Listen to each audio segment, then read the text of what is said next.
Dr. Ying Zhang is a professor at the Department of Molecular Microbiology and Immunology at Johns Hopkins Bloomberg School of Public Health. His research interests are focused on antibiotic resistance, bacterial persistence, and development of more effective treatment for persistent infections. Here's a quote from Dr. Zhang that kind of lets us know a little bit about him. He has said, research is like fishing. One has to be persistent and have good luck to catch a fish. Chance is always powerful. Let your hook always be cast. In the pool where one least expects it will be a fish. He's been called by others as the patient scientist, which of course is what you need to go fishing. For centuries, the tenacious bacterium that causes tuberculosis has eluded humanity's attempts to kill it quickly. But one researcher may have landed a better solution, and that researcher has been described as Dr. Zhang.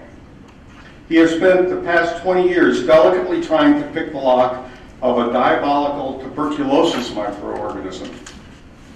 A quiet, focused man who earned his MD in his native China and a doctorate in England before joining Johns Hopkins faculty in 1995. Zhang is responsible for major advances in understanding how tuberculosis bacilli attack the body's tissues and how bacteria become resistant to antibiotics. Now Dr. Zhang's lab is studying what may be the most vexing question of all: how to annihilate these stubborn persister tuberculosis bacteria. This is the biggest problem facing tuberculosis control right now, he has said. And he's turning his research to an area closer to our own hearts. Although much of his career is on the tuberculosis bacteria, recently he's been working on the challenging problems of persistent Lyme disease. His group developed a new high-throughput assay which allows identification of a range of FDA-approved drugs that have excellent activity against Borrelia burgdorferi persisters. This finding has generated considerable interest and may offer new opportunities to improvement for the treatment of persistent Lyme disease. Dr. Yang, thank you. We're very anxious to hear from you.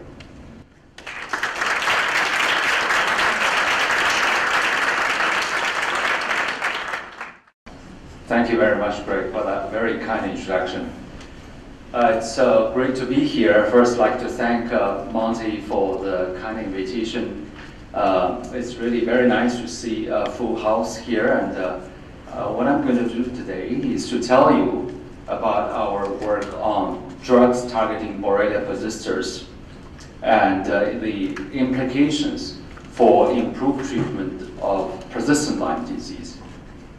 In this lecture, that I'm going to start with a brief introduction of the organism that causes disease, the peculiar feature of the organism, which is quite unusual, very different from many other bacteria. Then I'm going to talk about the complexity of the Lyme disease, especially the PTLDS post-treatment Lyme disease symptoms, which is really the most important problem in Lyme disease, I think. That is possible causes and its relationship to persistent infection. Then I'm going to move on to discuss the concept as well as the mechanism of persister bacteria, okay, which is important. From there on, I'm going to talk about the TB treatment, which is actually served as a good model for developing treatment for persistent infection like Lyme disease. And there I will talk about the importance of TB persister drug, pyrazinamide, okay, which is very important for shortening TB treatment and its implication for using such persister drugs for improving the treatment for persistent infection.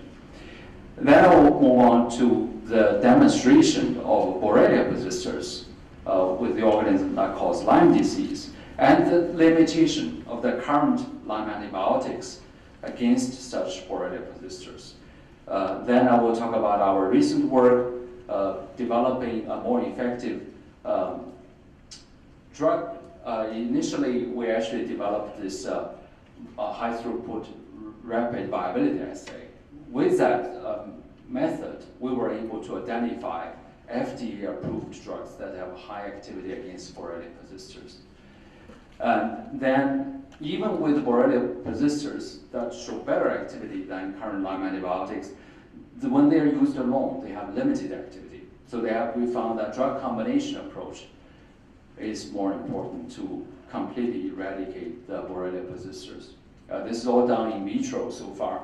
So then finally, I will talk about the two different approaches dealing with persistent infection. One is pulse dosing, and the other is drug combination. So, as we all know, Lyme disease is the most common vector-borne disease in the US, in Europe as well. And in the US, the Lyme disease has been increasing in recent years. CDC updated the number more than tenfold to more than 300 cases, 300,000 cases a year. They primarily occur in Northeast, as we all know, and the Midwest as well. And you find Lyme cases essentially in other parts of the US as well, perhaps except Hawaii. I think that's probably the only state that has not been reported the Lyme disease, but you find it essentially everywhere in the US. So the organism that causes Lyme disease is called Borrelia burgdorferi. It's a very intriguing organism. Unlike most bacteria, the organism actually changes shapes, okay? Change morphology as the culture gets older. When it's upon stress or we treat with antibiotics, they actually morph into different morphology. It's actually a persister form, more difficult to be killed. With that change in morphology, we actually change its antigen expression. Okay? That means the antigen expression changed. The body's immune response often is confused. It is not able to pick up. Okay? So here what it shows is, do I have the cursor here? Yeah. Can you see that? Not sure you can see the cursor. Can you see it? No, not quite, huh? Well, then you have to. Here it shows the first panel A actually shows the young culture of Borrelia.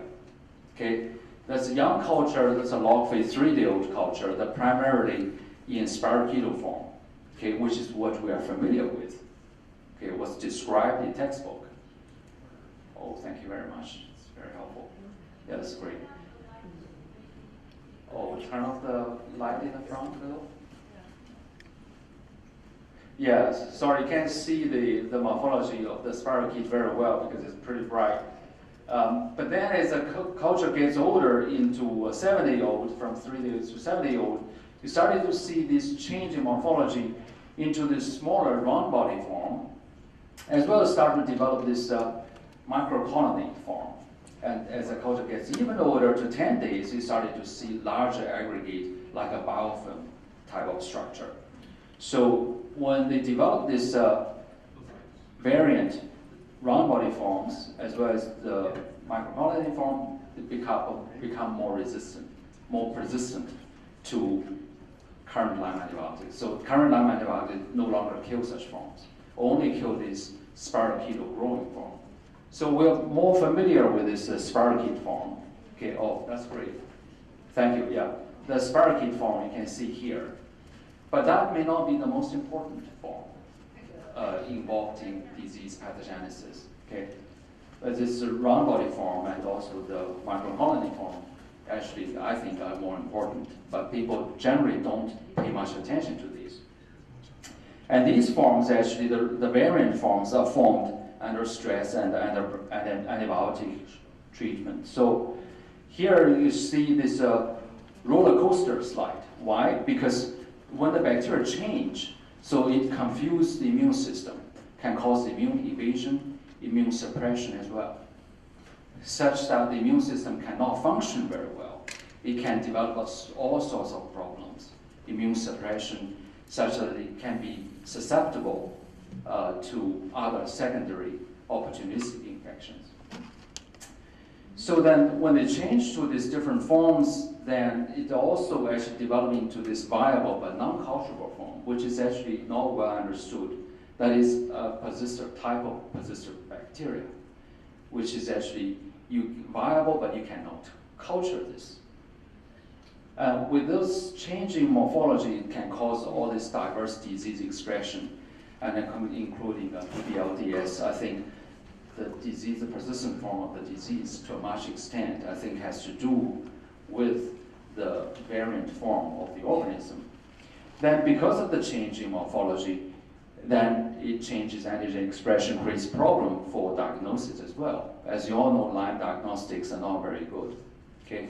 Partly a reflection of this is also due to the changes in the antigen expression when the organism changes shapes, because it sheds blebs and all that. It's very confusing. So then, as I said, the variant form is a more tolerant, resistant to current antibiotics. So that creates problem for treatment as well.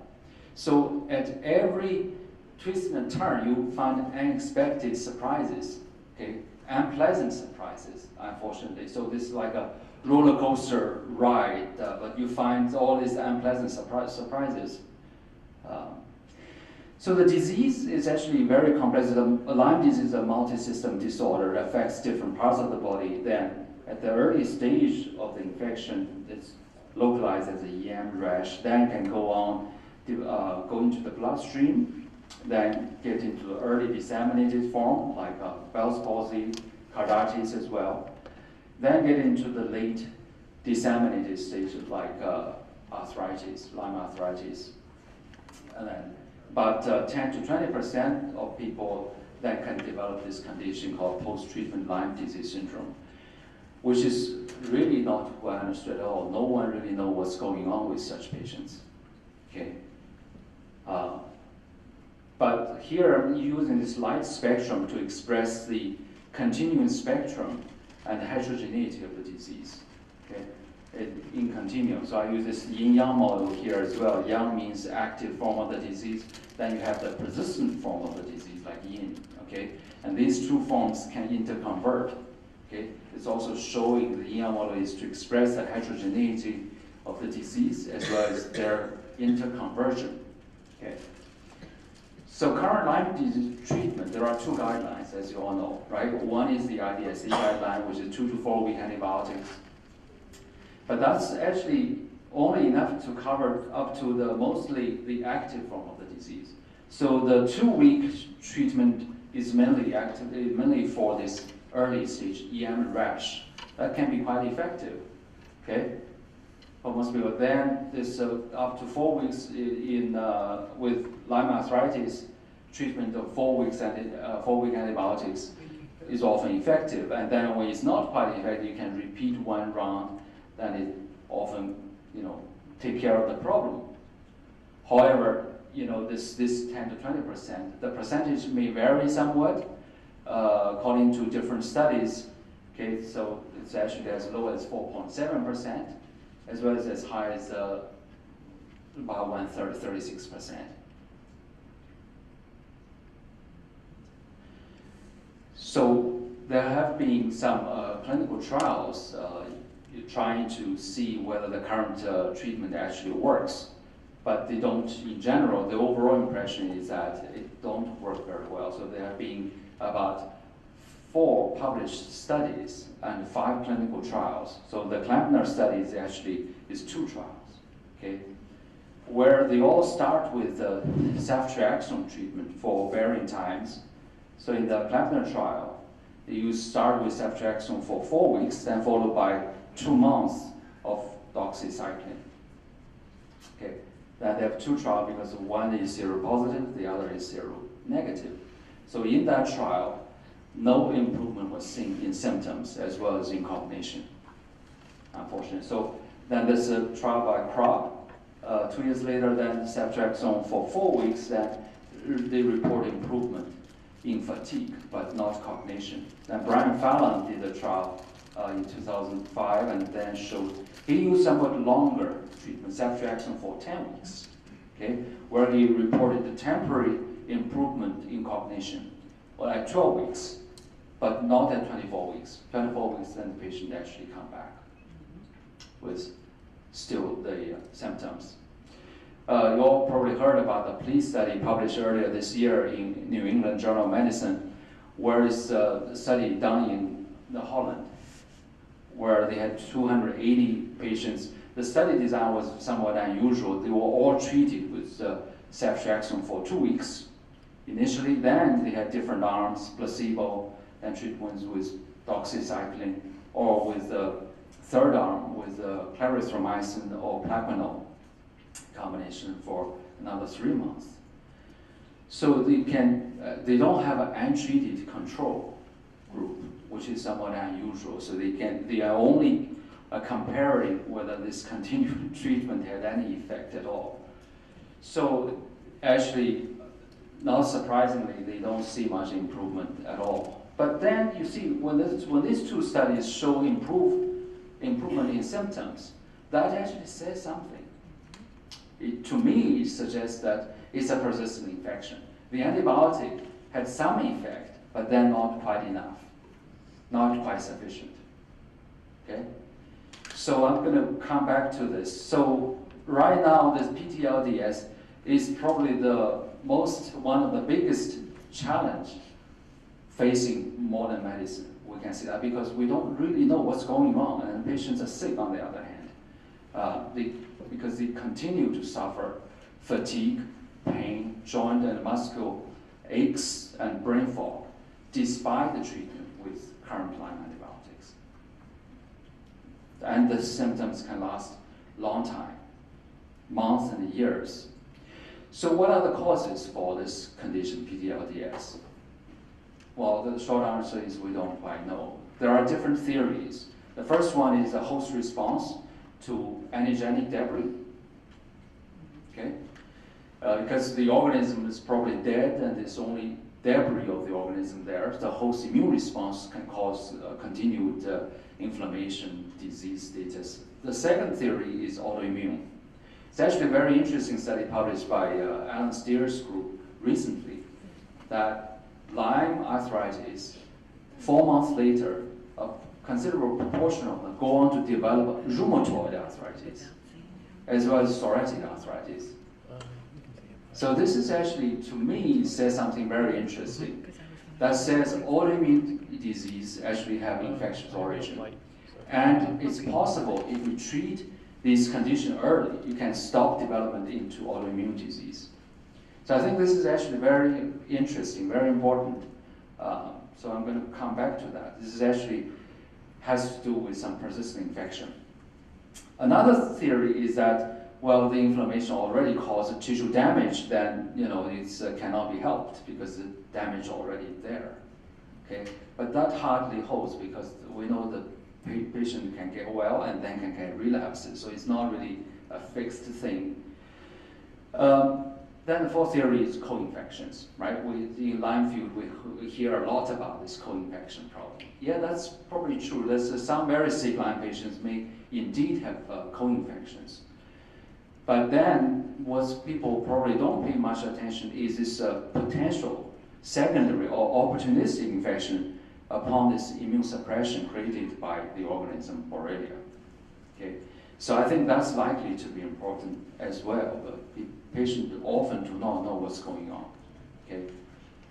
Then the last possibility is that this Borrelia Persisters bacteria, not killed by current Lyme antibiotics, being important in causing this disease condition. So as a result, patients try all sorts of medications and they don't work very well. Okay, they don't work consistently. Some seem to improve the symptoms somewhat, but then after a while they come back. So it's really a very challenging situation. It's probably the most unmet medical need. Here I'm going to show you some evidence that in support of the persistent bacterial infection theory, where it has been shown in various animal models, in mice, in monkeys, in dogs, where after standard Lyme antibiotic treatment, one can still find signs of the bacteria, Borrelia, but not in the form of a growing, culturable form. This is where it's very intriguing, very unusual about Borrelia. Okay? With other bacterial infection, when it causes relapse, for example, tuberculosis or UTI infection, when you have a relapse, the organism can be cultured. But for Borrelia, for Lyme disease, when the patient have a relapse, oftentimes you can't find the organism, even in the animal model as well. You can treat with antibiotics. After that, you can't culture the organism. Not in the form of a culturable organism. This creates a condition that people who don't believe in persistence can easily deny this, because you show me you can't find the organism, right? So I'm going to come back to this at the end of my talk. This is indeed a challenging situation with this organism. Okay? But the organism can be detected in the form of a biomolecular test in terms of the DNA content. Okay? And as well as there are human studies that actually show through xenodiagnosis, through the tick bite of the patient after antibiotic treatment, occasionally some tick actually can pick up the organism from patient blood. That still, but again, it's not culturable. You can detect the organism only in the form of a DNA by PCR test. So you have this form of called viable but non-culturable form, which is very intriguing.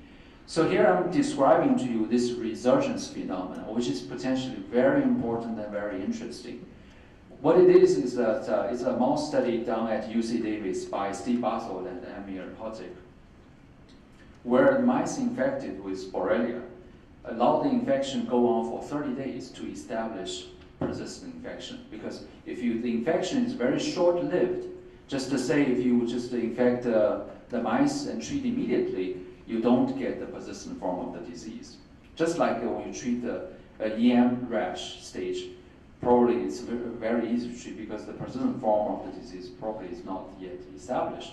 So when they use the established persistent mouse model, then treat with ceftriaxone for 30 days, then they looked at the signs of the organism from different mouse organs at different times after treatment, at 2 months, 4 months, 6 months, 8 months, 10 months, and 12 months. Interestingly, before 10 months, before 12 months, you don't really see any signs of the organism when you do molecular tests. They are all negative. However, by 12 months, you started to see organism being detected in all organs.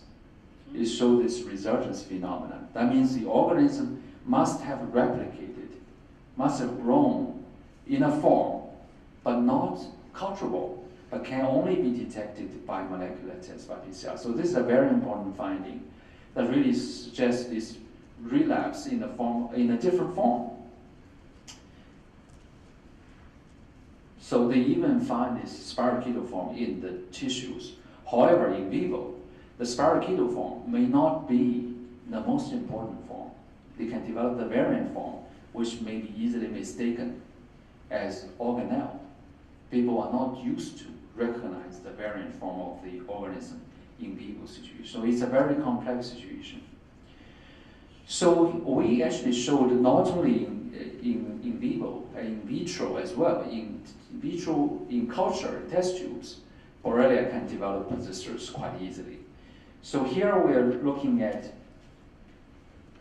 treating Borrelia cultures, log phase cultures, as well as stationary phase cultures with aggregated form, with doxycycline and amoxicillin. As you can see, the log phase culture is easily killed. Here we're looking on the y-axis is a percentage of live cells after antibiotic treatment. As you can see, with doxycycline it's quite effective, 4% live, then with amoxicillin 23%. But for stationary phase cultures, over 80% of the culture is still viable, still alive. That means the current Lyme antibiotics don't kill the stationary phase, which is enriched in persister forms. Okay, they don't kill the persister form very well at all. So here I'm going to move on to introduce you the concept of persister bacteria. The concept was actually not new. The phenomenon was first observed in 1940s, 1942, by Gladys Hobby, when penicillin just became available. And she found that penicillin can only kill 99% of the culture. There's 1% of the organism that's not killed by penicillin. Okay? So this 1% of the surviving bacteria are called persisters 2 years later by Joseph Bigger. Okay? And he gave it a term called persisters. Okay? So in doing research, it's important to name the phenomenon, because right now what's known is people always remember Bigger first discovery, but in fact it's Gladys Hobby who made the first discovery, but they didn't give it a name. But anyway, so this persisters, actually, because they don't grow, okay, they're not killed by the antibiotics. So we show this phenotypic resistance. It's not genetic resistance. When the organism start growing again, remove the antibiotic, start growing again, remain susceptible to the same antibiotic. Okay? So this is in contrast to genetic drug resistance, which we talk about in the media a lot, antibiotic resistance and all that. That's genetic antibiotic resistance. That's due to mutations or acquisition of genetic material, okay, that can cause antibiotics. So they have two types of resistances. One is called, so it's actually better shown in this Ying Zhang model again. So you get to know a lot about the Ying Zhang model. I would say because it's very helpful to explain a lot of phenomena. So you can say this Yang means active form of the bacteria, the Yin means non-active form, persisters. So resistance in the growing form of the bacteria is called Yang resistance. It's genetic resistance. And resistance in the non-growing form is called persistence. Okay. So we know clinically that persisters are underlying many persistent bacterial infections such as tuberculosis, urinary tract infection, and Lyme disease, and biofilm infection as well. I want to show you the concept, the evolution of the concept of the persisters. When people first discovered persisters, they thought persisters are all the same, okay, back in the 1940s. But it's TB people. Danny Mitchison here was a TB expert from the UK. He first proposed actually TB bacteria in vivo are heterogeneous, consists of 3 different bacterial populations. Okay, I'm going to come back to that. And then we, in 2005, proposed this small heterogeneity using this model called the Russian dolls, because they have layers and then layers of different persisters. Okay, but then till about 10 years ago, we came up with this Ying Zhang model, which we find can better describe the heterogeneity and the dynamic nature of the bacterial population and their interconversion of these different bacterial populations. So, in fact, we now know persistor population can include other viable but non-culturable form as well, not only the culturable form of the persisters, but also viable but non-culturable form. It's a persistor continuum, okay, heterogeneous continuum, as well as it can include L-form bacteria as well. So you might wonder why persisters is important. Why do we bother about the persisters? Because I'm going to use this dandelion phenomenon to demonstrate this. I think you're going to like it. So the current antibiotics are like this mower. They just chop off the top part, and the root is still there. Okay? Because that's how our current antibiotics are developed. All developed against growing bacteria using growth assay in the drug discovery. So that's, you find what you have. So the root is still there, the persistor is still there. Then we remove the antibiotics, then the thing grows back. What you need is this type of drugs, persistor drug, like a shovel that can dig out the root. I'm going to show you that in TB, we have a drug called pyrazinamide. I'm going to talk about that. And then, in fact, for Lyme, we think we find some drugs analogous to this shovel that kill persisters. That's a more effective killing the persistent bacteria. We think that's important for more effective treatment of persistent infection, like Lyme infection. So people actually, in recent years, have known quite a bit about the mechanisms involved in persistence. So there are different pathways being identified, the first one being toxin, antitoxin module. So this one is important in various bacteria, many bacteria, but not in Borrelia. because Borrelia does not have antitoxin for some reason. So they use other pathways. So you have a stringent response that's really PPGPP that inhibits RNA synthesis. Then you have a signaling pathway, global regulation. Then, importantly, DNA protection and DNA repair is important for persister bacteria to survive, as well as antioxidative defense mechanism that allow the bacteria to survive oxidative stress of the host. Then, persister bacteria require alternative energy production. Okay, this is actually such as glycolysis and alternative way to produce energy so that they survive, as well as efflux pump, that is to pump out the antibiotics so they survive. Very smart. And lastly, they can use this very intriguing device called protein degradation. So that is to degrade toxic proteins that accumulate in persisters. The degraded protein can serve as nutrients. It's very smart. So through this protein degradation pathway, they can survive. Okay? Because here I show you, in fact, that the TB drug paracetamide actually interfere with two very important pathways of the persister survival. One is called protein degradation, translation. The other is energy production. So that's why the drug paracetamide is important for killing persister bacteria. So I'm going to come back to that. So here I'm going to show you the persister pathways in Borrelia. So we actually found that for Borrelia, the persister pathways are conserved somewhat, but somewhat different as well from this. So here you can see DNA repair being important, as well as protease, CLIP-P. Okay, that's a protein degradation pathway, as well as chemotaxis, transporters, pumping out toxic substances, perhaps drugs as well. Importantly, they actually downregulate some pathways as well. For example, outer membrane proteins. Okay, this is actually where it's changed this antigen expression profile. That's quite interestingly, and as well as shut down its protein synthesis, so it can survive better.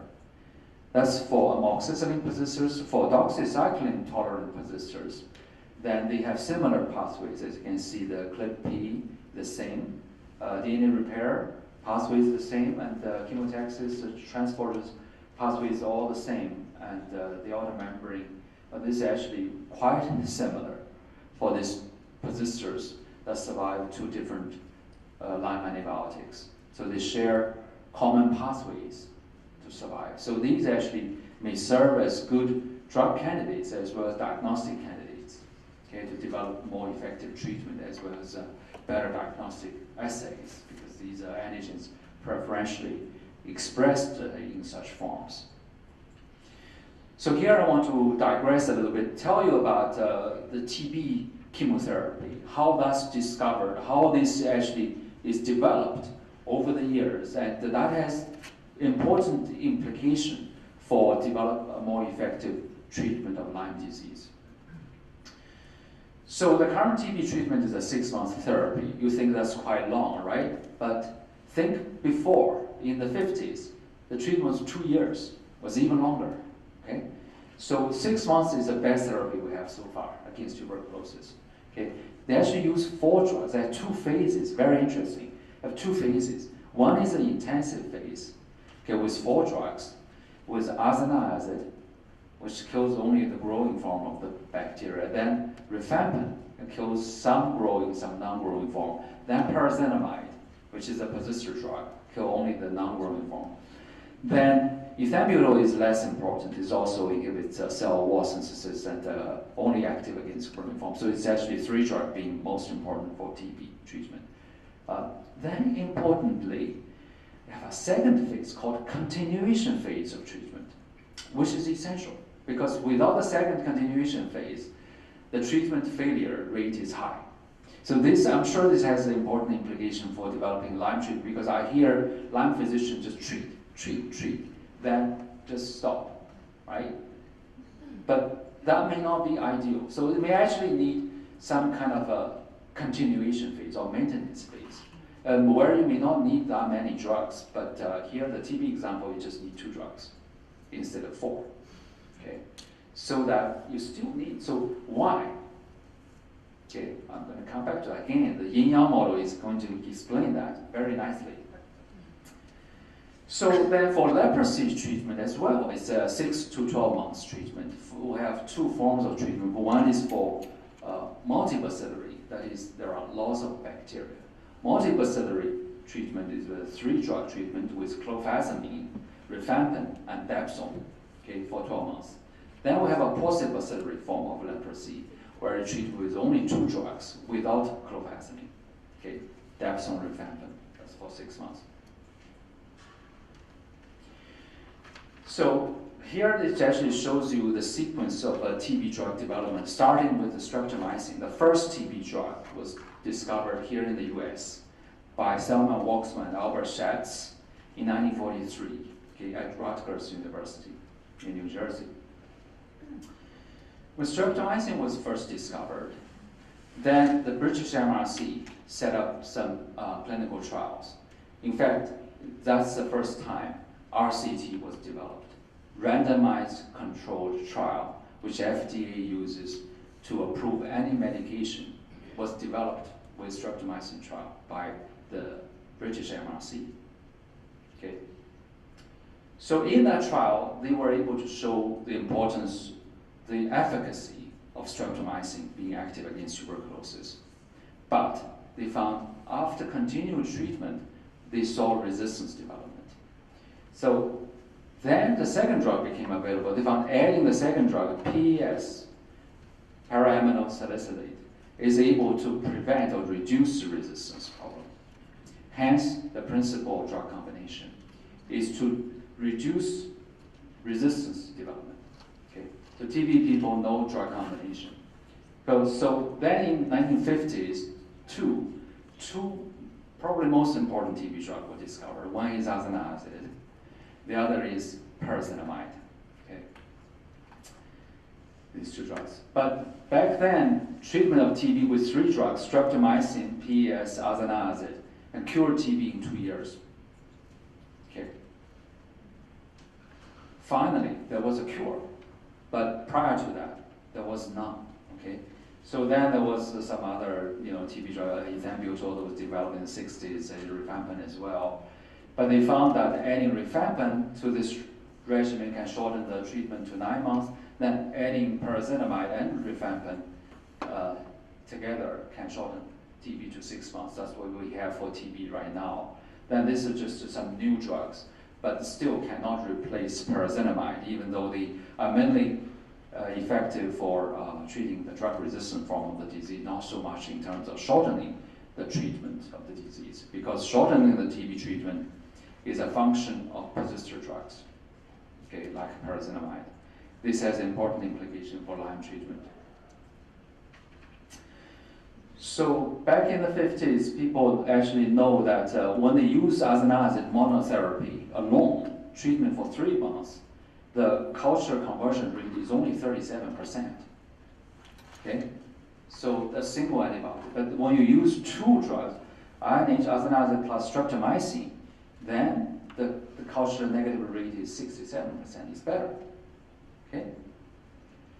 But importantly, here is the same 3-drug combination treating for different length of time. Okay? For 6 months, the relapse is 62%. But when treated for a year, relapse is 19%. We treat it for 2 to 3 years, relapse is 4%. So that's why to achieve a stable cure, you need much longer time. And that's when this TB chemotherapy was talk about this already. So in the TB field, people know the importance of persister drugs, and in fact, not all drugs are created equal.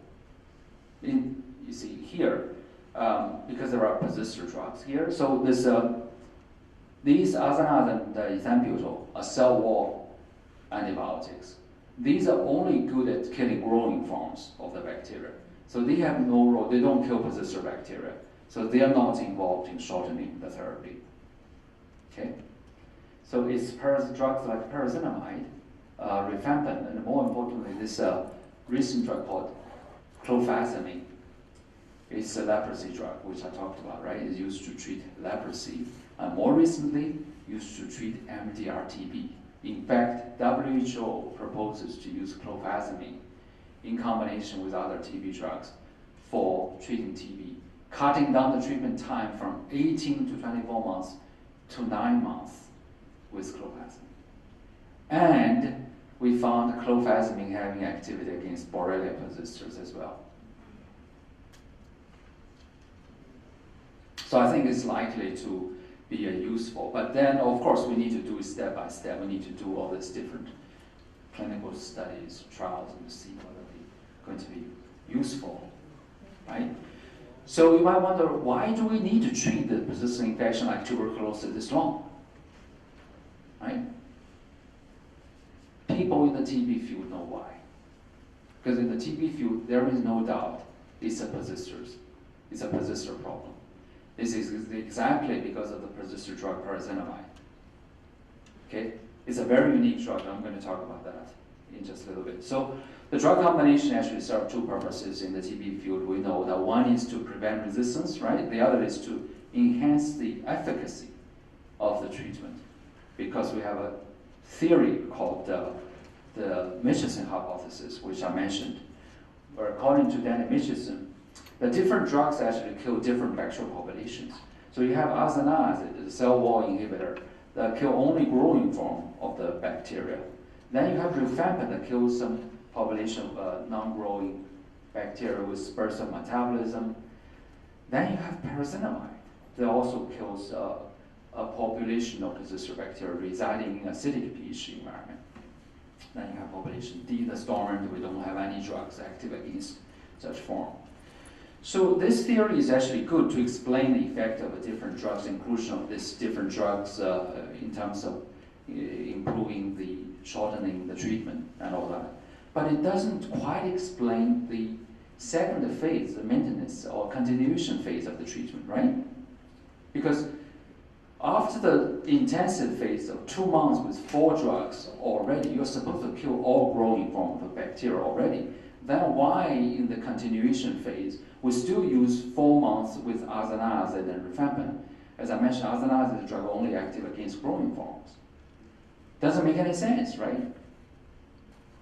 So we have this Ying Zhang model here that actually can explain exactly that. How? Well, this is actually, Yang means growing bacteria. Initially, we don't have much of a persister problem. So as it accumulates to a certain level, age, they started to develop persisters. Okay, the dark spots. Then when persisters accumulate to a certain stage, then it started to revert. That's reverters. That's when azanazid is effective in the continuation phase of treatment. That's to kill the reverters coming out of this persister stage. Okay, so this is able to actually better explain the TB chemotherapy, and I think has implication for developing an effective Lyme treatment as well. So in this model here, pyrazinamide has been the most important persister drug. So that's why I'm going to tell you a little bit about this unique drug. The drug is very intriguing. So it was chemically synthesized in the 1930s, but people didn't know, of course, the drug had activity against tuberculosis. It was a Frenchman called Borgdorferi who was experimenting the effect of various vitamins and found the nicotinamide, which is vitamin B3, that had activity against mycobacteria in the animal model. Then it's a laterally labs in the US take advantage of this and have made analogs of nicotinamide. And back then, the synthetic chemistry wasn't very sophisticated. They only had a few, not that many analogs of nicotinamide to work with. Instead of doing in vitro screen, they went straight to the mouse model. That's when they discovered pyrazinamide as a drug, TB drug. Because in vitro, if you rely on high throughput screen, it wouldn't work. Because the drug has no activity in vitro under normal culture conditions. Whenever the bacteria grow, which is a standard screening condition, pyrazinamide has no activity. So it immediately says something we know very little about the drugs, very little about the importance of persister drugs. Okay. So then so back in 1952, when they did this screening in the mouse model, they identified pyrazinamide as an analog of nicotinamide being an active TB drug. Then it was Walsh McDermott in 1956 first discovered the unique sterilizing activity, persister activity of pyrazinamide.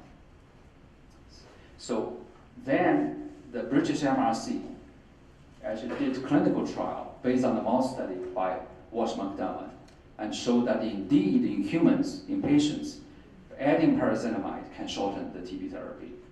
Okay. These were clinical studies done in the 70s. So back then, before 1995, as you can imagine, just like treatment of persistent Lyme, you have all sorts of different treatment regimens, and they don't work very well.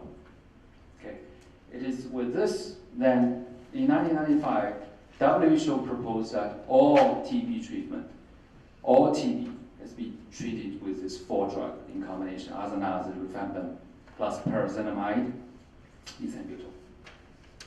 So we have a standardized treatment. So it's very interesting. So this experience of TB treatment development, I'm sure has implication for developing a more effective Lyme treatment.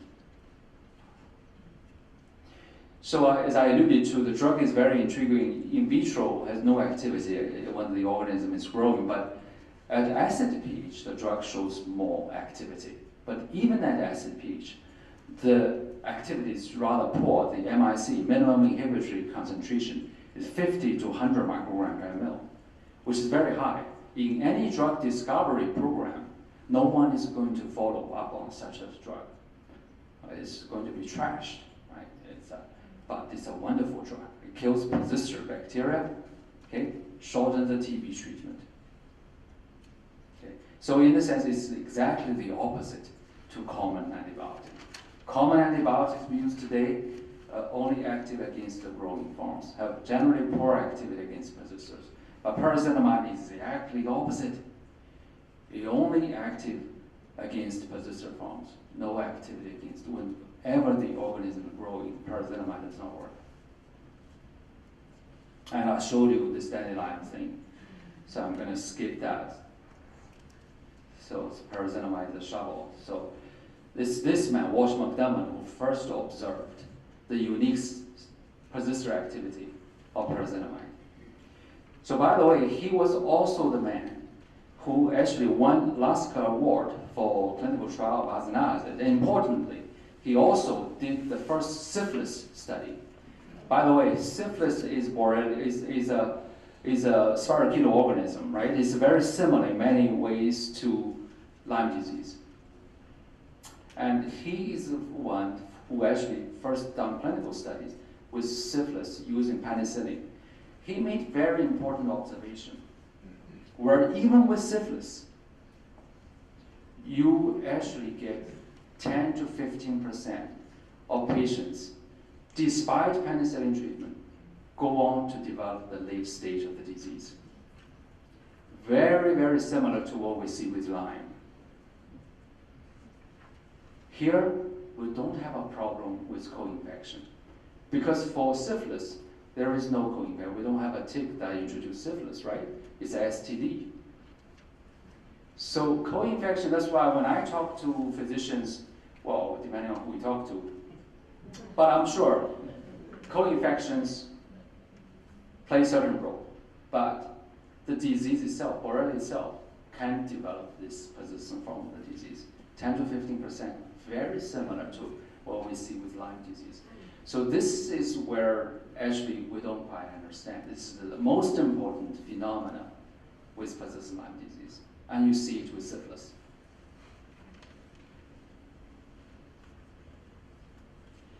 So what he saw is this phenomenon. It's very interesting. So this is a mouse study looking at the number of surviving organisms in the mouse spleen after treatment with different regimens. So this is untreated. You can see the high organism load. This is treated with SPH. Back then in the 50s, cure TB in 24 months, right, in 2 years.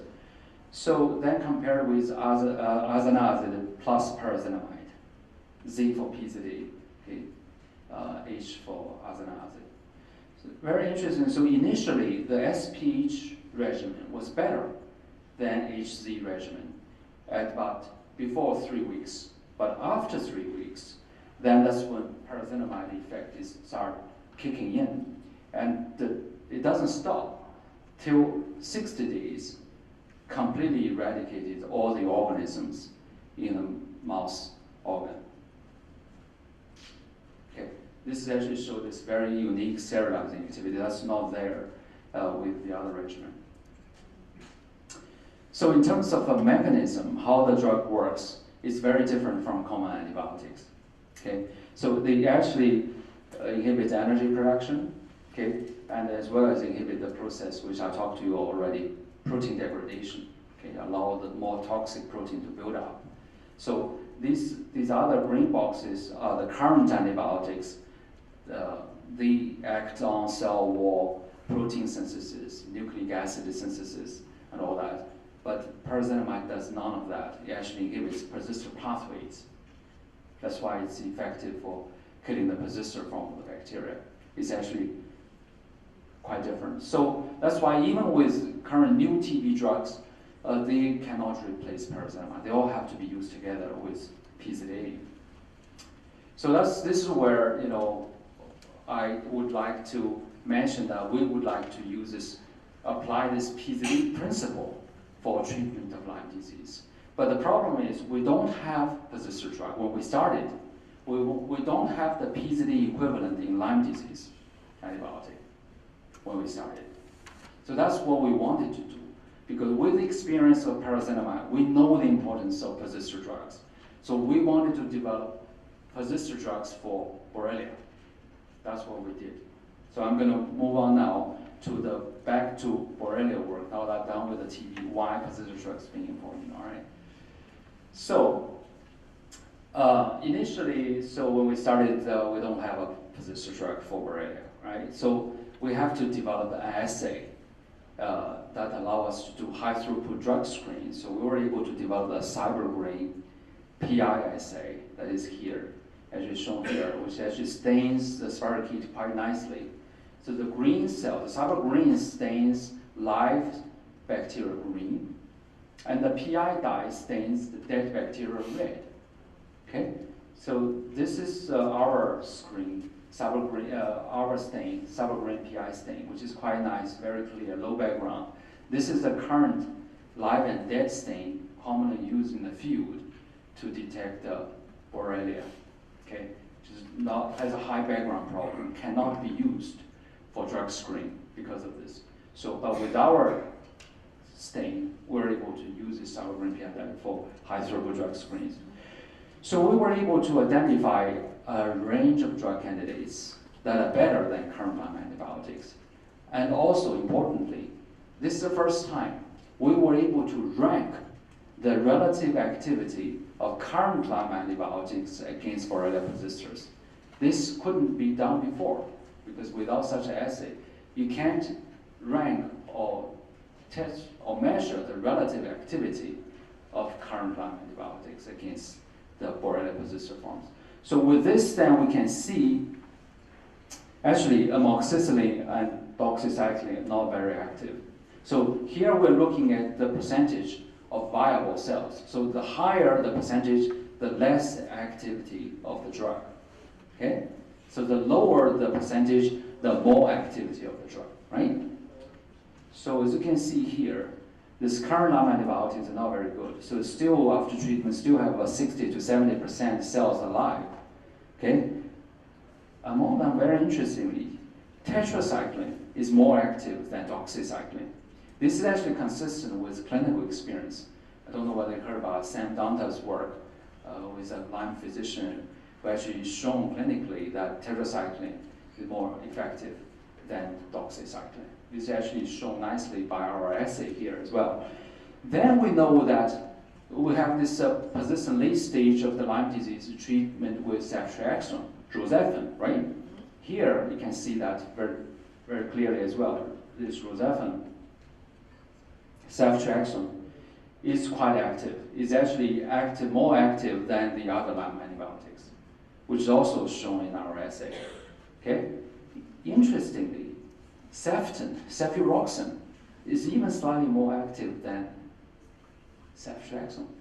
We all know ceftriaxone is an IV antibiotic, but ceftin can be both IV as well as oral, right? Yeah, so that's quite interesting. Then this macrolide antibiotics used in Europe quite often, they don't work very well, as you can see. But still, clarithromycin is more active than azithromycin. Seems to be here. But importantly, we found these drug candidates that are much more active than the current Lyme antibiotics. So that's the ones that have good activity against Borrelia persisters, daptomycin, which we published, right? Clofazimine, the leprosy drug, right? Then is the cephalosporin antibiotic, and then carbamycin, and some sulfur drug here as well. So this is essentially the cytokine PI stain with different drug treatment. So as you can see here, green cells treatment with doxycycline, a lot of green cells remaining, okay, but treatment with persister active drug like daptomycin, you can see a lot of cells turn into red cells, I mean dead cells, right? So then we went on to publish the second batch of our drug hits in the second paper in antibiotics, where we reported additional hits, including rifamycins, quinolone drugs, as well as some antivirals, and interestingly, anti-malarial drugs, which people often use to treat babesia, artemisinin, methylene blue, and these actually have pretty good activity against Borrelia persisters, as well as antifungal agents, fluconazole, nystatin, and all that. They have good activity as well against Borrelia persisters. So in a way, they say treating co-infection may actually have activity against Borrelia. So it's sometimes the co-infection diagnosis is not entirely clear. So I'm not quite sure. I'm not really ruling out importance of co-infection. They may indeed be important, but I don't know just to what extent that's important. But I'm saying some drugs used to treat such conditions, co-infections, may end up treating persistent Lyme or have activity on persistent Lyme as well. So here I'm going to show you these features of these persister active drugs. Again, like paracetamide, these daptomycin, clofazimine, they have different mode of action than common Lyme antibiotics. Okay, daptomycin actually acts on the membrane. So the membrane turned out to be a very good target for persister bacteria, not only for Lyme bacteria, for other bacteria, for TB, for other bacteria as well. So it's a good, that actually this study confirms that. So membrane acting agents going to be important for killing persisters. Daptomycin, clofazimine, artemisinin, I think they all have some activity. And then the second target important is damaging DNA. Okay, the DNA integrity is gone, so the persister cells die. So we found some very powerful, very potent anti-cancer anthracycline antibiotic. So these are compounds with both antibiotic and anti-cancer activity. Anthracyclines is called. Donomycin, okay, it's very potent. Dr. Rubinson. Mitomycin C is somewhat less so I'm going to come back to that. Then others have some activity, like the quinolone sulfur drugs, okay, have some activity. But in general, not as effective as those. Moving on. So once we identify the persister active drugs, then we found that them alone still have limited activity. Okay, because we are finding a hierarchy of persister population. So in fact, as I alluded to you or alerted to you earlier, persisters are heterogeneous, right? So that's exactly here, we see that exactly. So we have a spirochetal form of the persisters, then we have round body form of the persisters, then we have the microcolony biofilm-like form of the persisters. with increasing level of tolerance resistance. That is, spirochetal form of the persisters are much more easily killed. Whereas, the round body form is less easy. Then the most resistant form is a biofilm, like microcolony form. Okay. We find that the persister drugs, like daptomycin, can kill these kind of spirochetal form of the persisters relatively easily, but then alone, for this aggregated microcolony form, they have, here, you can see here, they have limited activity. So this is a daptomycin. Okay. When it's used for the planktonic, PT for planktonic or spirochetal form of the organism, it's actually quite effective. You don't see the cells all red or it's gone. You don't see that. And then for this microcolony form, you can see some cells turn red, but some green cells remaining as still. Green means viable cells, right? So that means alone is not able to completely eradicate the aggregated microcolony form. But in combination with doxycycline and the cefoperazone or cefuroxime, we're able to, so actually it's in another slide actually here. It's in here, yeah, that's the slide here. So in fact, two drugs, of course, is more effective than the single drug, daptomycin, as you can see. Daptomycin plus some cell wall inhibitors, as well as plus doxycycline, because you can see, judging by the color of the red, you can see some of the green cells turn into all red cells, right? But then the most effective one, still the triple antibiotic with daptomycin, doxycycline, and cefoperazone. Or we found actually cefoperazone is not quite available in the US, right? But that can be replaced with cefuroxime or Cefton. It's the same thing. So I'm going to move on. So in subculture studies, we show that indeed the triple drug combination with daptomycin completely eradicate all viable organisms. So in the subculture study, they don't grow back. With other single drug, two drug, as well as other three drug combinations, they all have viable organisms growing back. So that means they're not really as effective, right?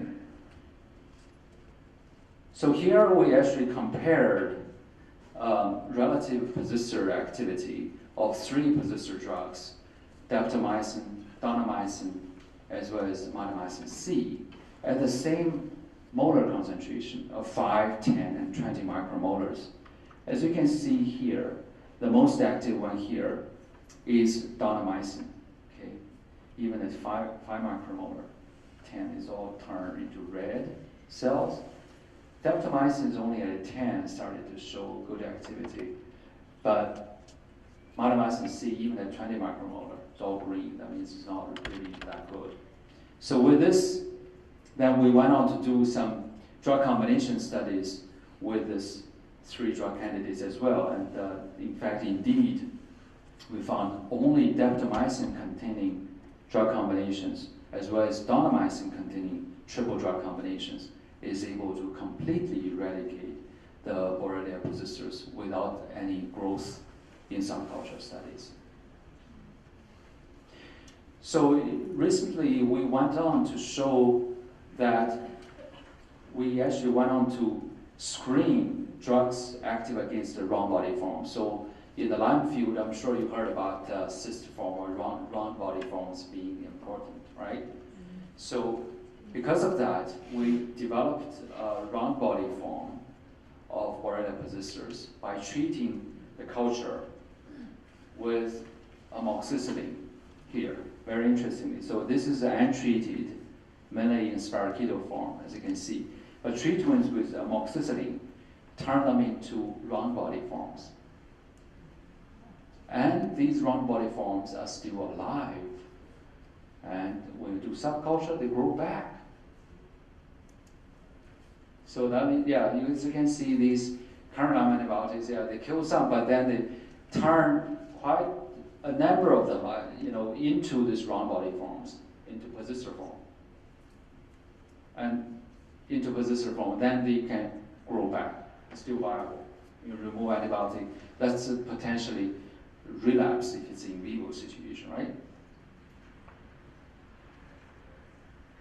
So in this round body screen, we identified 23 drug candidates that are more effective than current Lyme antibiotics like doxycycline or amoxicillin, and 11 drugs better than the current drug used to treat the round body form, like metronidazole and tinidazole. Okay, 11 of them are better than tinidazole and metronidazole. And interestingly, many of them actually are the ones we found before. Daptomycin, clofazimine, and sulfur drugs are what we found before in our previous screen using stationary phase culture. Okay? But this is a round body, it's a different screen with round bodies, and we still come up with the same hits, indicating these actually having overlapping persister population, and also validates the importance of the screen, actually come up with indeed the drugs are active against these forms. Then in addition, we come up with additional hits like artemisinin, okay, antimalarial drug, ciprofloxacin, okay, phosphomycin, along with some other drugs. Going to move on. So finally, I'm going to show you some data on our recent study on comparing post-dosing versus drug combination, because these are the two approaches being used for treating persistent infections. Right? Previous study have shown that ceftriaxone post-dosing 4 rounds in vitro is able to completely eradicate Borrelia persisters. That's a study published last year by Sharma et al. But we actually compared this because they use a younger culture of 5 days. So we actually compared 5-day-old culture and a 10-day-old older culture that's enriched in more resistant microcolony forms. And we did exactly the same protocol of 4 rounds ceftriaxone, okay, post-dosing. So we found that while ceftriaxone is able to eradicate the spirochetal form of the persisters, in subculture studies they don't grow back indeed, but for these microcolony forms, after 4 rounds of ceftriaxone post-dosing, they're still viable. And in subculture studies, they grow back.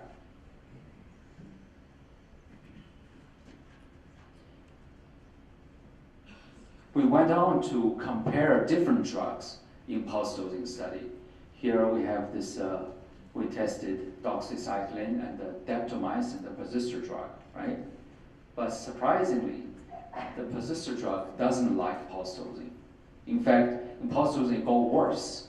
It's not even as effective as ceftriaxone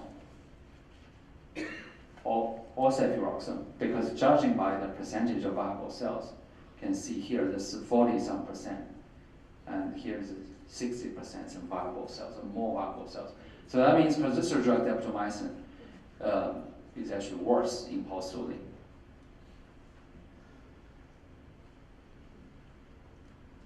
Then we went on to do this drug combination post-dosing, 2 drug in combination. Then we found, in fact, 2 drug combination post-dosing is more effective than single drug post-dosing, because the percentages of viable cells you get with 2 drugs is actually lower, okay, compared with 1 drug post-dosing.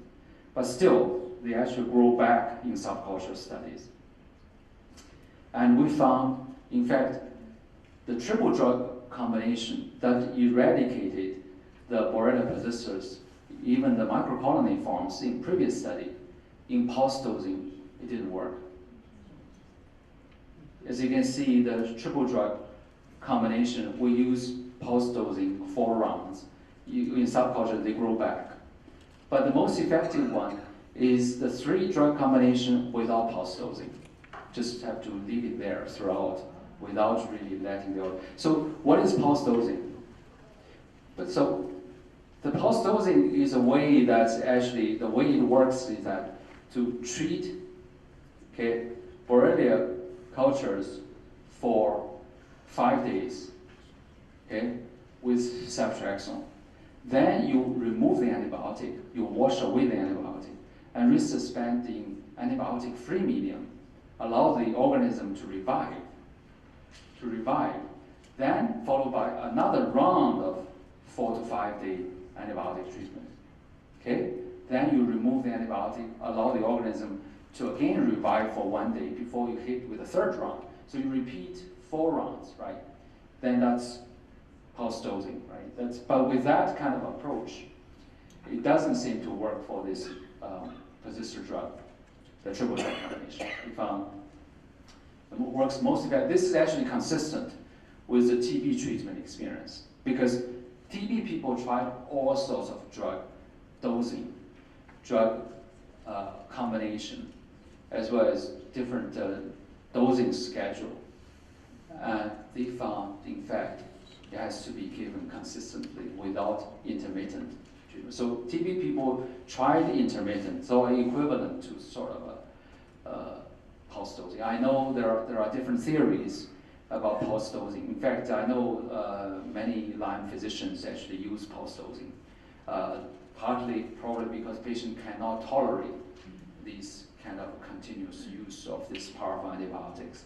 The other is actually to allow the organism somehow to grow back, and maybe one theory is to allow immune system to be stimulated and all that. But so I don't quite know. But at least based on the TB treatment experience, as well as based on our in vitro data here, it suggests that the continuous presence of the drug combination is more effective. So I'm actually coming up to the end now. I'm going to really show you what's next.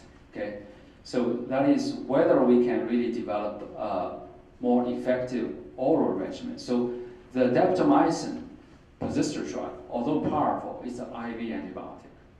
Okay, very expensive, unfortunately. Used to treat MRSA, right? But it's very expensive. It's an IV drug. It's not ideal. So we're interested to develop an oral regimen that's as effective as that. Then we wanted to see whether the triple drug combination that eradicate Borrelia persisters in vitro indeed have activity in animal models. So we're doing that right now. Then we want to see, of course, whether the drug combination effective killing persisters are going to have clinical efficacy. So when can clinical studies be started? Okay, I mean, there are 2 different approaches. I can come to that maybe later. And then the other thing is, I think during the any future clinical trials, it's important to utilize the online database to be able to better monitor patient treatment response, as well as treatment outcome, because so that we don't lose patients. You know, we wanted to see how they are doing. Okay, this is actually very important. This can be part of the way to do innovative clinical trials.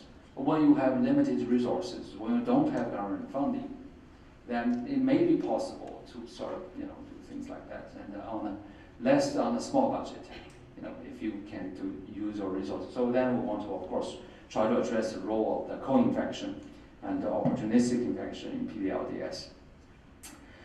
And finally, I don't want to leave you with the impression that everything is easy. In fact, the story wouldn't be complete without mentioning the opposing side, the opposition, the arguments against the persistence, right? So in fact, it's a very difficult problem. Okay, anything with Lyme, as you all know by now, it's actually very challenging, very complex, very difficult. Even with the bacteria that cause the disease, I think it all starts there, because we can't really quite fulfill the Koch postulates. That is, we can't really quite culture the organism, okay, after treatment. That's being a great problem, a great challenge. It's almost like a mission impossible, okay? So when you hear about people who are against the persistence in Lyme, you often hear these different theories. One is that the residual persisters are either dead or not living. They are not able to cause disease anymore. So the other theory, they say, well, even it's there, it can be easily taken care of by the host immune system. Okay? Then the third argument is that, well, you can't even culture the organism. You need to show me where the organism is. Right? Then what you're doing is in vitro work. I mean, it's not in vivo, but it's not equivalent to PDLDS. Yeah. We get such criticism all the time. Yeah. Yeah. Then the other is that there are other reasons that can explain the condition, autoimmune, co-infection, all that, right? So it's a difficult problem. And any of these problems can consume one's entire career without achieving anything. So do we have any hope? I think there is hope. I'm going to show you this Ying Zhang model here. Okay, again, so this, I don't know how many times I showed you throughout my talk, but I do think this is actually not really, it actually provides a good explanation of the disease and also provides actually the potential solution to the problem. Okay. So by now, I think I told you that we now have the equivalent of PZD in Lyme disease by identifying the Borrelia persisters like daptomycin, clofazimine, etc. Right? To actually more effectively treat Lyme disease, you can't expect a single antibiotic that's going to take care of all this complex population of bacteria. Okay? So we have this Ying Zhang model here. So here, it can be used to explain different things. Okay? Here we can use this Ying Zhang model to explain this, the two camps here we have in Lyme, right? One is this IDSA. Their focus is almost exclusively on this young side, on this active form of the disease. Okay? Whereas patients who don't recover from the IDSA guideline are without care, left without care, right? They have to go to these ILAS physicians to get any care, right? So that's actually persistent form of the disease. And in order to more effectively treat this disease condition, I do think we need 3 types of drug. In fact, the triple drug antibiotic combination we found matches exactly that. So we have daptomycin that kill the persister bacteria. Then we have this current Lyme antibiotics like doxycycline as only active against growing bacterial population. Then we have cephalosporin antibiotic that's active against both populations, have some activity against both growing and non-growing bacterial population. And I think, in the end, I think whether or not we'll be able to address these arguments, I think, one may not be able to, address this directly. But I think indirectly, if we are really able to develop a treatment regimen that's really be able to consistently cure persistent Lyme disease, I think that's a response to the arguments against persistence. So I'm going to stop here and see if you have any questions. Thank you.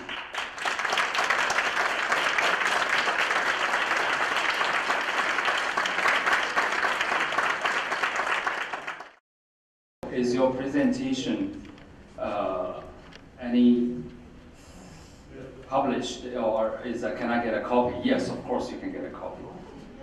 And the second question, if DNA of the variant from is the same, why isn't their DNA test for Lyme? Oh yeah. Well, I guess the question then is probably why PCR test? I don't know who wrote the question, if I understand it correctly. So do you mean that the PCR tests do not work very well for Lyme detection? I've heard you say that there is no effective test for Lyme, but if the DNA is still always the same between the microcolony as well as the active, why can't you just have one DNA test for all of it? Well, that's because people try the organism is not easily detected. It's actually in blood, very difficult to detect any Borrelia DNA. So it's only transient in the blood during the stage of the transmission, probably. I mean, when it's actually from the localized lesion, then get to spread into the bloodstream into other parts of the body. That's only transient in the blood. But then in established Lyme disease, it's very hard to identify any DNA from the blood. And occasionally people actually can detect a higher number of using skin biopsy. Skin biopsy, you can detect the chance to detect the DNA, Borrelia DNA is higher, but blood is really not. But I don't know whether I answered your question. So, is anyone treating PDLDS with oxycycline? That's a good question. I don't know. I heard some Lyme physician trying this, but I don't know. So it's a very complex situation because, in a way, this is a mixture. I mean, even among PDLDS, they are not all the same. They're very heterogeneous. So I think some patients are likely to benefit from this. Others, it's more difficult to tell because first you have to really have a confirmed diagnosis, which is not always easy, as you all know. With confirmed diagnosis, that's why any clinical trial to evaluate these combinations is important to have a confirmed case definition, because otherwise you are ending up treating patients who may not have Lyme. Then not only not good for the patients, it actually affects your trial results as well.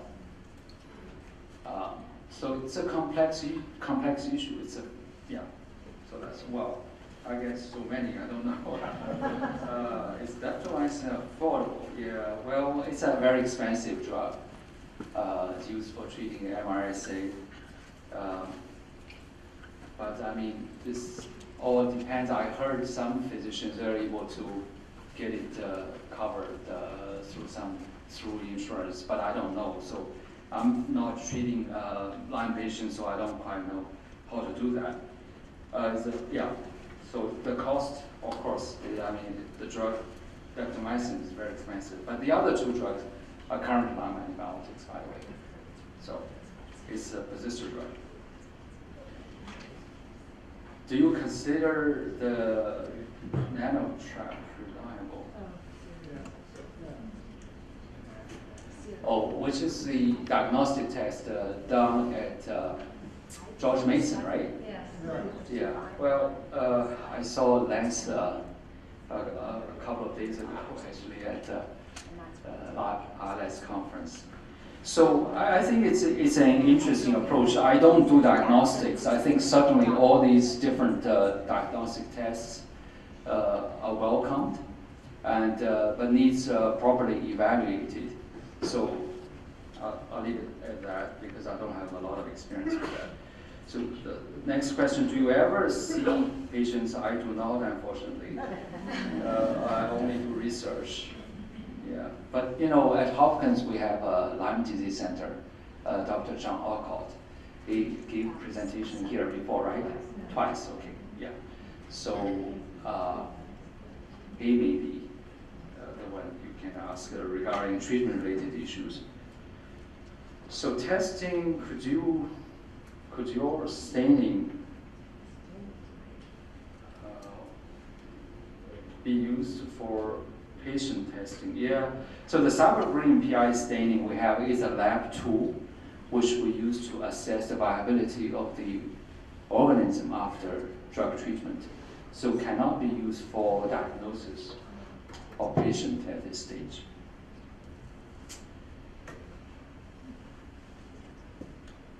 What do you think about the C6 peptide test?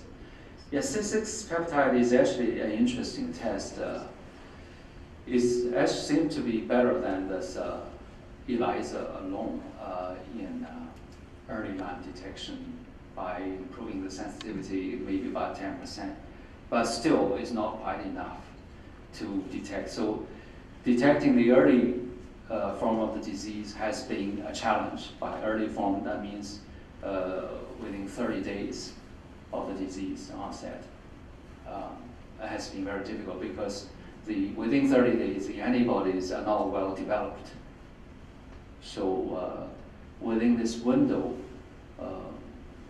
the antibody test, which we have two-tier test, doesn't work very well. So that's why you get only about 50 to 60% sensitivity. So that remains a challenge. So we need a newer approach to develop more sensitive tests. So next question, where can I donate my brain? Wow. It sounds a little, yeah, interesting. So in fact, we are very interested to work with physicians, work with patients, and trying to figure out why they are sick, okay? Why they don't seem to respond well to current antibiotics. So we're actually trying to build a biorepository, as well as trying to figure out what's going on.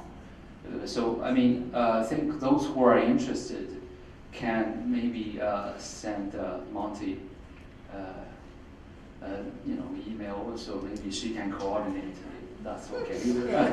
Or my email address is there. If you, it's on the copy of the PowerPoint presentation. So, oh well, that's when the person died. Yeah, well. Oh, don't want to hear that. Yeah. So. Yeah, this is actually, the brain is actually affected, and in fact has to do with Alzheimer's. I'm sure we could talk at ILADS as well, LDA, about this association with Borrelia infection and Alzheimer's disease. This can affect the brain. And so I see this is from Tina, yeah. Thank you, Tina. Okay, moving on. Any progress, false or negative positive patients? Why are many ID doctors refuse to accept Lyme patients? Yeah. Well, ID physicians actually they are not trained, in general not trained for Lyme, and they are sort of a more IDSA line of physicians, which we all know, right? Because they have a very strict CDC guideline for diagnosis, but many patients are negative on their test or just show a few bands instead, don't quite meet their criteria, but still sick, or even some don't have antibody response, but yet still sick. With Lyme, because they have some other means to show that indeed they are Lyme patients, because we know there are seronegative Lyme patients with early EM rash history or with treatment response and all that. So that's a hard question. I don't know why ID physicians are not more open. So I guess it's fall on the line of this different camp. But the other thing is the medical board. I think right now they have improved quite a bit. In some states, they allow physicians to treat Lyme patients beyond IDSE guidelines.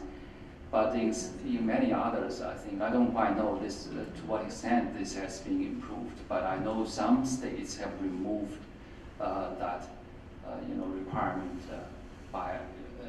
where physicians have exactly follow the IDSE guideline, or the IDSE guideline is enforceable, but its guideline, is not really meant to be enforceable, right? But unfortunately, that has been the case not only actually in the U.S. but in Europe. It's even more so. They're actually repeating what we hear in the U.S. Unfortunately, but Are there students and we that understand why some people recover quickly and some suffer? Yeah, this is a great question. So I think it has to do with the stage of the disease. Early Lyme is relatively easy to treat. It's a late stage, but you see, it is not always that simple because, as I mentioned, if you remember, I said Walsh McDermott, even with syphilis study, they say even with early stage of disease, when they treat throughout, they still get this such PTLDS-like patients. I mean, I think in John Alcott study as well, where he followed this early Lyme patients with EM rash over different times, where they see after 30-day antibiotic treatment, they don't quite feel well, but as high as 36%. Of course, this can vary, the percentage can vary somewhat, but again, coming back to the question, to the issue here, no one really understands as to why some patients seem to suffer from the persistent form of the disease. May have to do with the bacteria, may have to do with the host response, but the bacteria side, I tend to think that the bacteria may actually play a very important role in here, because it actually may seem to be, on the other hand, depending on what kind of bacteria that's being introduced during the tick bite. So it's in the ticks, the bacteria may be in different forms. So depending on the number of bacteria being introduced, as well as the status, the state of the bacteria being introduced, we tend to think that the persister bacteria may be better able to establish a persistent infection. That may be involved. But of course, there is no study. That's only speculation. But I do think that the bacteria may play a very important role in here. Is there any collaboration between your lab and the Johns Hopkins clinic? Well, I wish there could be more collaboration, but so far we have not really had that much collaboration. Hope something that there will be in the future.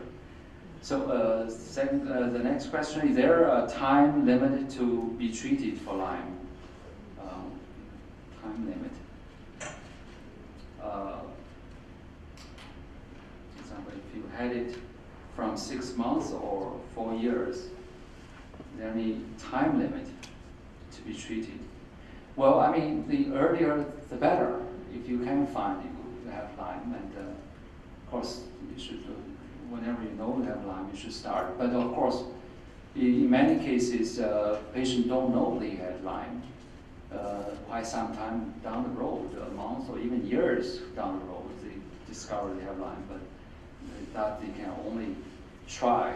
This is where the problem is. We don't have a solution yet, right? So that's why I think it's part of the persistent form of the disease we're trying to address.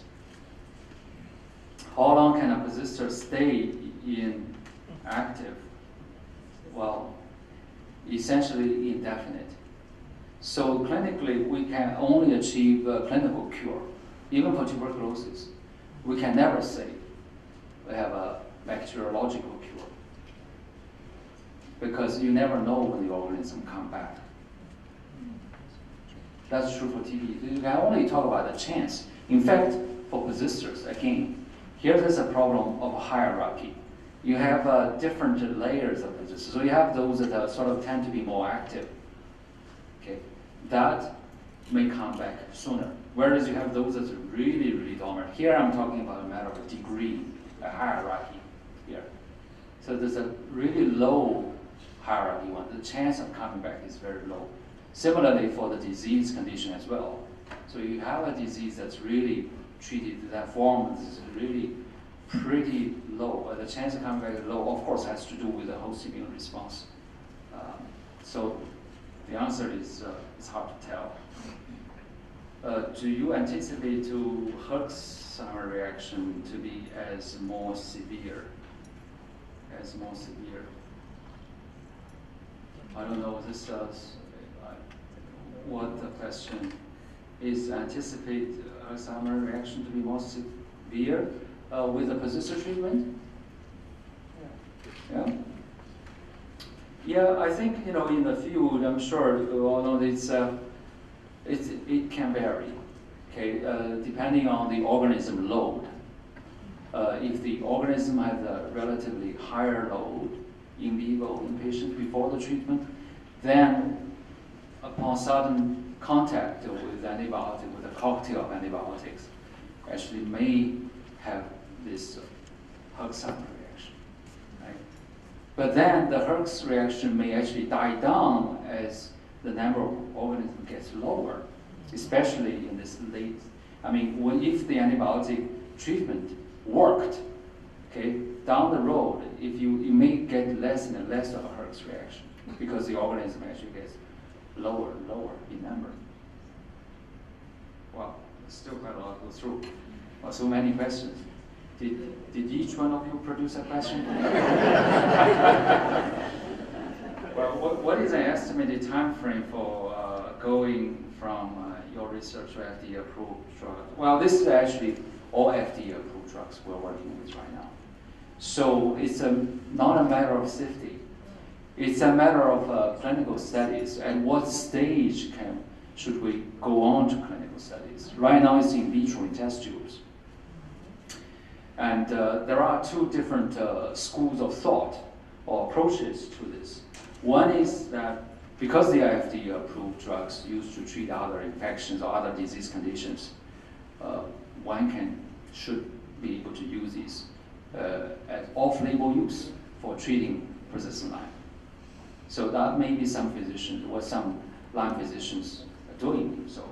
The other approach is that you have to do it step by step. You have to do the next step, be the animal study. Okay? Then when the animal study shows promise, then you can move on to the human trials.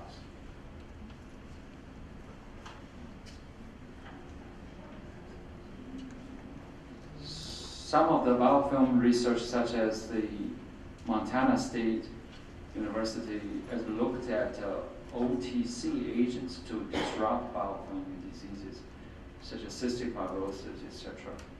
Will you be looking at other?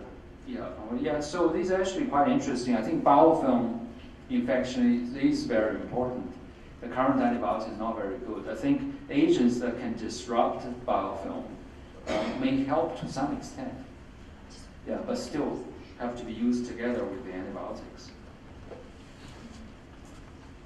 When do you think clinical studies of cerebral combo will happen? So I answered that question already, so some repetitive. This one, how long should multi-drug protocol be administered? Yeah, this is a great question. So this is actually so far only in vitro study. We don't quite know how long the triple drug combination should be used in vivo, as well as the dosing, or what is the dose to use. So these are the questions to be addressed in clinical studies. Do you ever recommend IV antibiotic? Yeah. Well, ideally, if one can really use oral antibiotic and achieve the same goal, one should not use IV, because IV is expensive and also can potentially introduce bacteria, pathogens, can cause opportunistic infections. Yeah, so how long is it necessary or safe to treat? Yeah, I answered that already. What are your thoughts on medical cannabis oil, THC, and the treatment of symptoms using medical cannabis? Well, that's maybe a temporary relief of the symptom, but not really a cure, right? So one, not against that, but on the other hand, one needs to probably, I think develop treatment as well as use agents that can alleviate the suffering. What is the best herbal homeopathic protocol to treat long-term Lyme? Yeah, I don't know that because I don't have a lot of experience with that. I heard people use all sorts of herbal, some claim to have effect. I don't know that. I don't have experience with that. This one, what implications does your work have for the autoimmune stage of Lyme? Yeah, I think this is actually a very important question because I think if we treat the persistent infection early enough, it'll stop its development into autoimmune stage of the disease. Yeah, I think this is going to be very important. But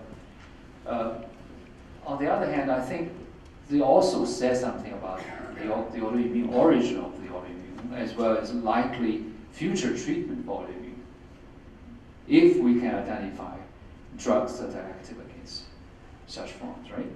So then what ketogenic diet disrupt glycolysis reduce? Yeah, that's an interesting thought. I don't know, maybe worth trying.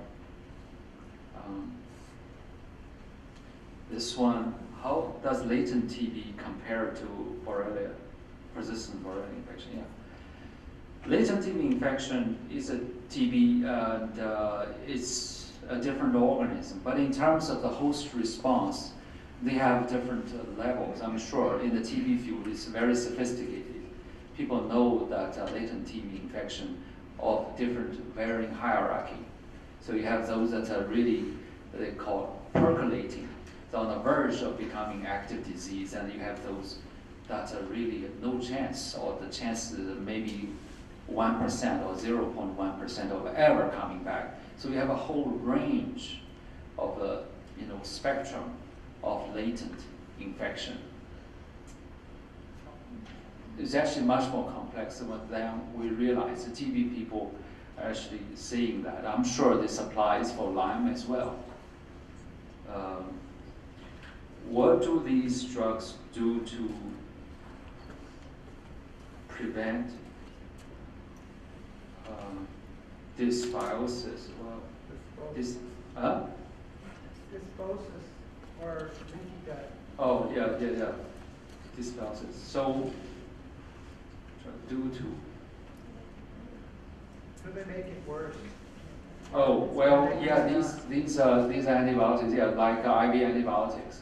So they expected to have, you're talking about whether it can make it worse, make a dysbiosis? Bring it on or make it worse. Yeah, well, that's a possibility. Because like any prolonged antibiotic use, they have this potential side effect of prolonged antibiotic use. That is, the gut microbiota may be impacted, and then it need probiotic and all that. But on the other hand, that's the other thing we're interested to see whether we'll be able to develop more Borrelia-specific drugs, so that it doesn't really disrupt the gut microbiota as much.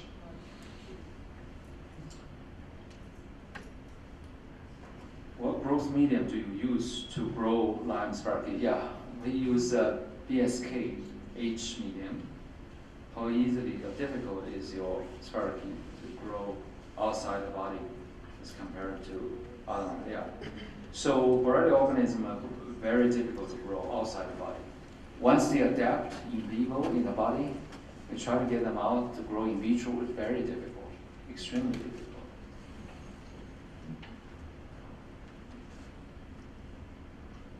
What is the picture of a PZ80 pathway? I don't know what this means, a PZ80 pathway. Well, that's we know the drug actually interferes with persister pathway. Two different persister pathways, right?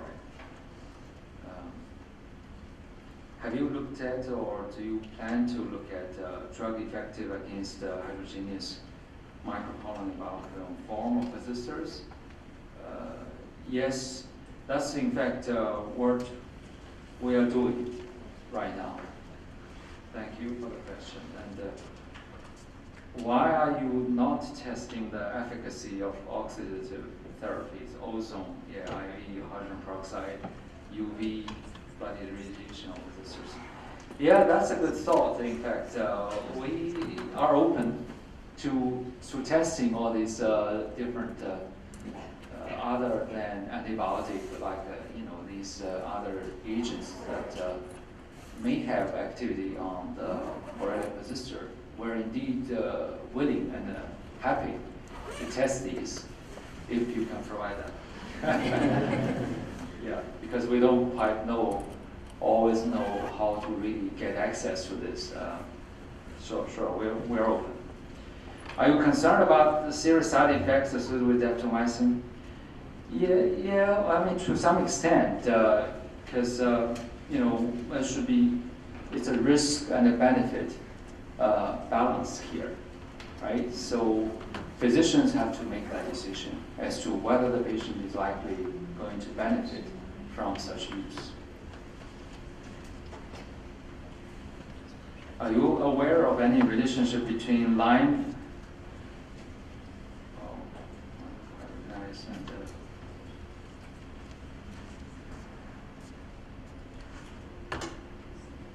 maybe you can help me. What is this Lyme and what? Fuchs. Wheel. Dystrophy. Oh, Who asked that question? We'll look at it and watch what I'm. yeah. Sorry. Let me move on. Thank you for taking on this area of research. Well, thank you.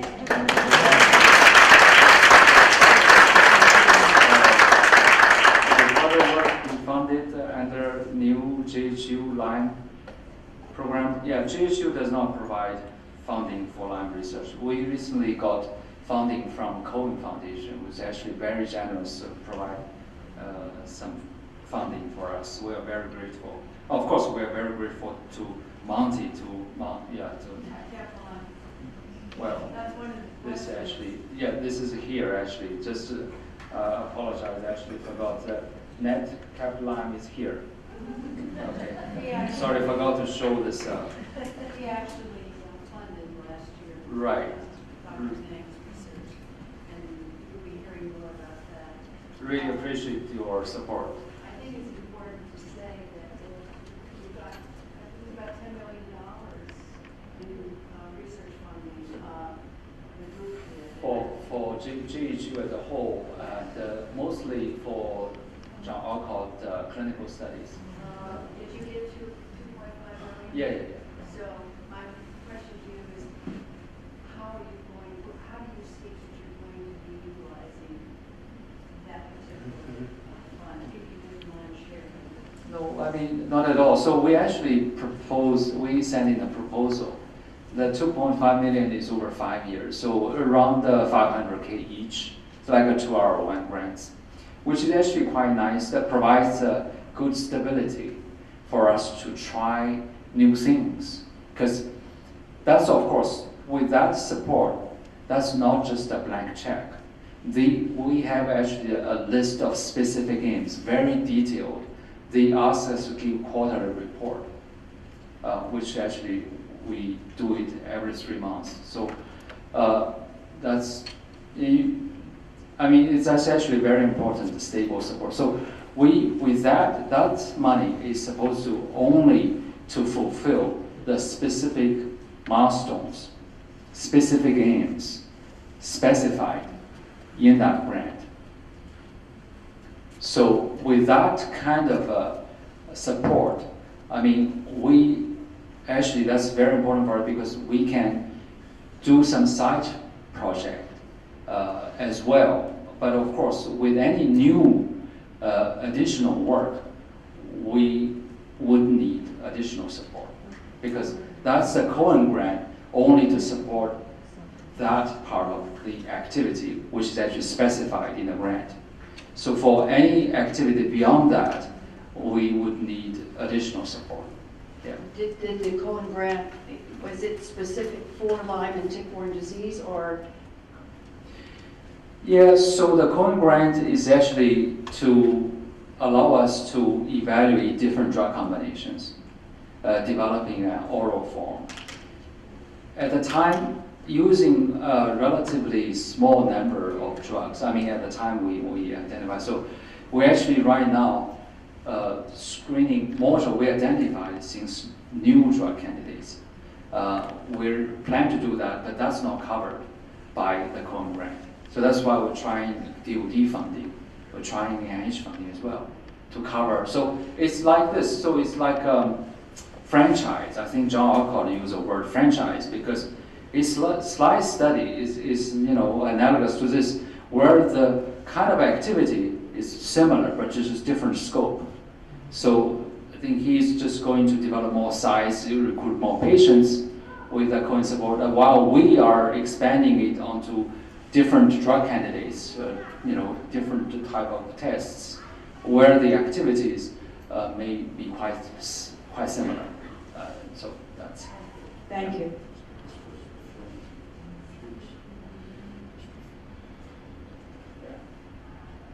Well, unfortunately, I don't quite know what this disease condition is, so I can't quite tell you. I'm sorry. So next one, will further work be funded? So I think I addressed that.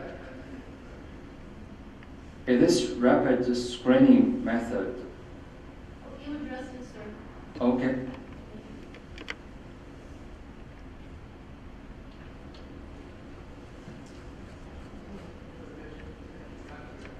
The screening cybergreen PI spirochetes dead, only red. Oh, how does the assay work, right? Yes, sir. Okay, very good. So cybergreen is a nucleic acid dye that gets into both live cells and dead cells. Okay, so but PI dye only gets through these dead cells with compromised membrane. So it stains nucleic acid red. So the PI dye is a red color dye. So that's why the dye combination allows us to see the green cells as live cells, red cells as dead cells. And based on this green and the red cell ratio, we're able to tell how active the drug is.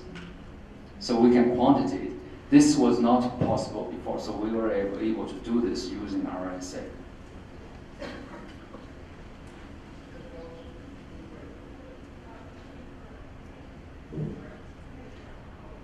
Because all drugs are FDA-approved, is there a way for human clinical trials? Yeah, I think I addressed that already. How can we help to move your research proceed? I appreciate that. Whoever wrote the question, really appreciate the question. There are all sorts of help. I mean, you could help us to move the research further in different ways. One is to provide grant support, the other through some donations, right? As well as through participation in some research project. For example, if we wanted to figure out what's going on with the patients, why patients are sick and all that. So, yeah. Thank you. Really appreciate that. So, how would development of drugs effective against the pathogens without a cell wall help your work? Yeah, so here I think essentially talking about drugs active against L forms, right?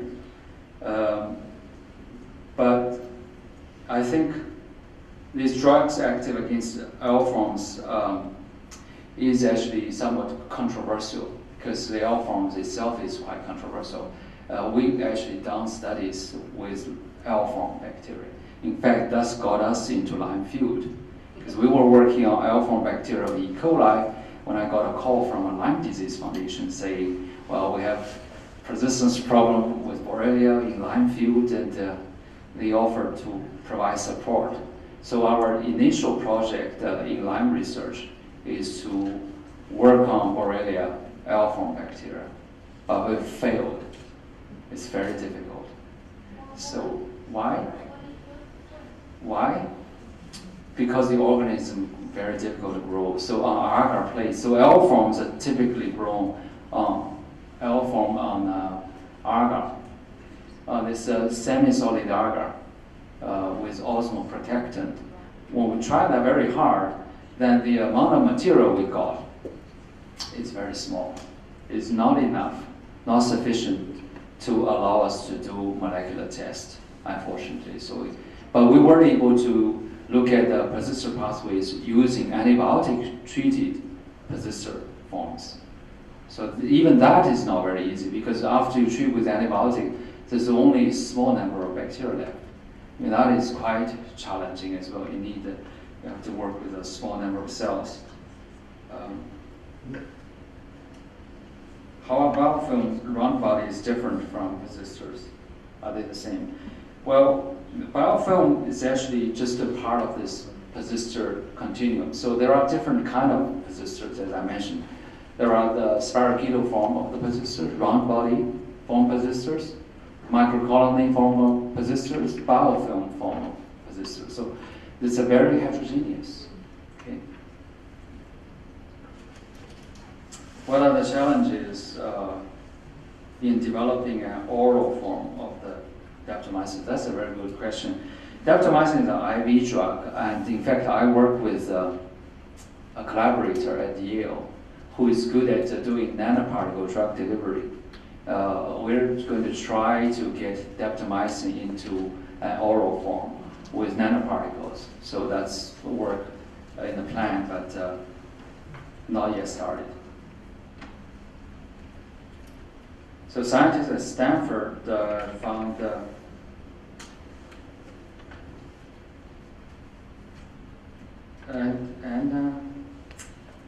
antibiotic, I can't remember, is effective against Lyme. Have you found this to be the case or screen drugs? I don't know this spelling here. Maybe someone can help me.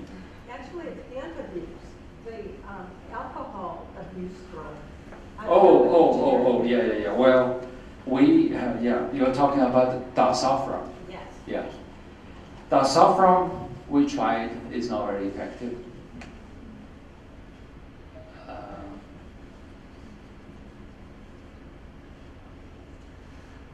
What could serve as proof of cure once combinations are used? Very good question.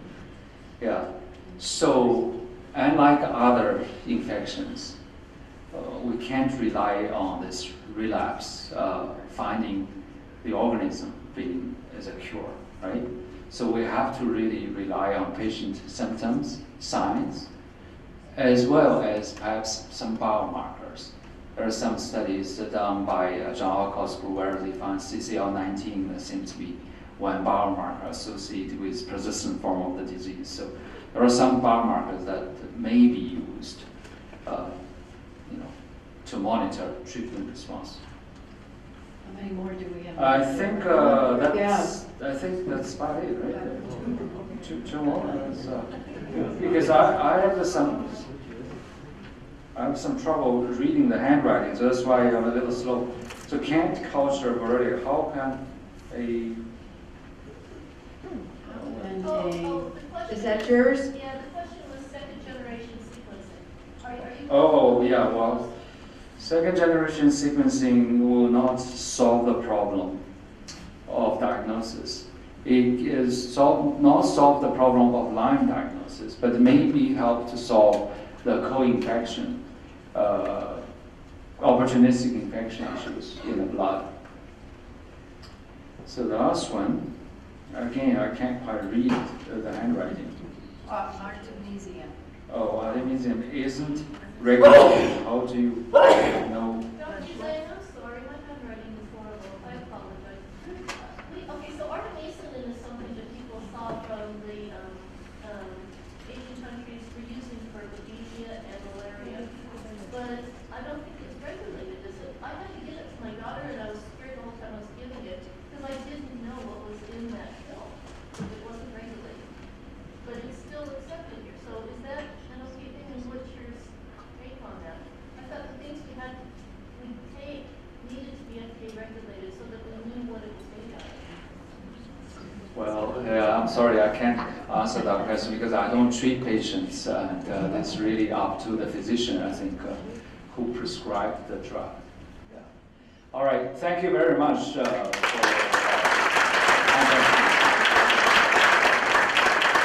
To acknowledge this gentleman. I first met him about 2.5 years ago at a tick summit over in Maryland.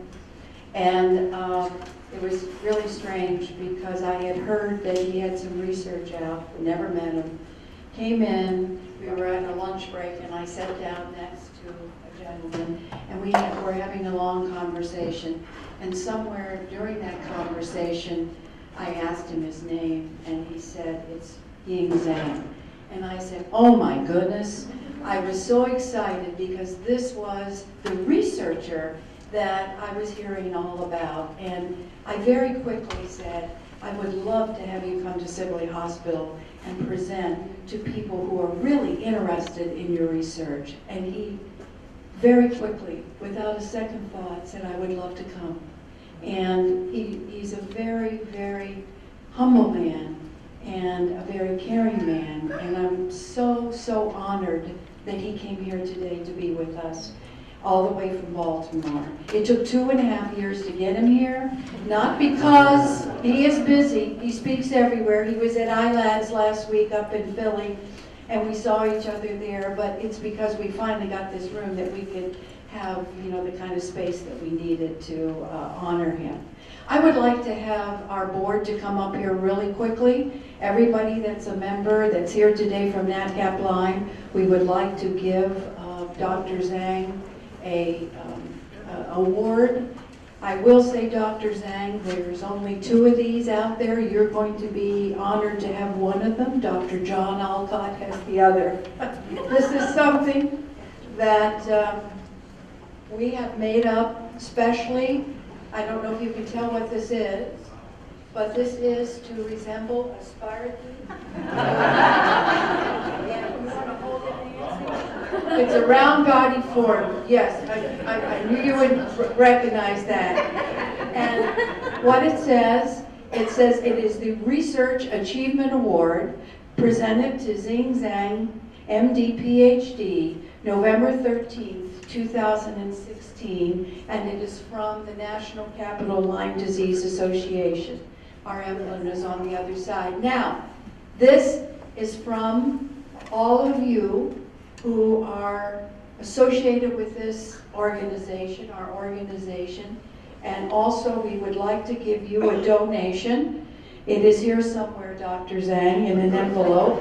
I think it's in the box over there, for all the wonderful work that you have done to try to find a solution to this problem. He said something to me that I will not forget. He said that I let my research take me where it will. And that means I don't have bias. I am letting the research do what it's supposed to do.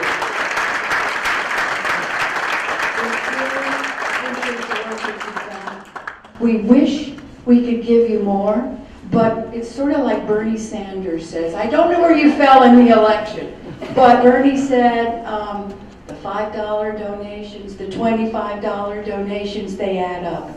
And this is very symbolic of people who believe in what you're doing and appreciate it very, very much. So thank you so much for all that you do in the realm of research.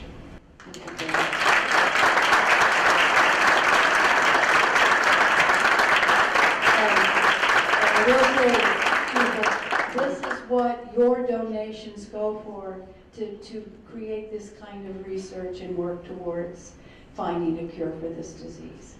You might mention this more than $5. It's much more than $5. And by the way, this is the second year we've supported Dr. Zhang, and we will continue to do so as long as we can.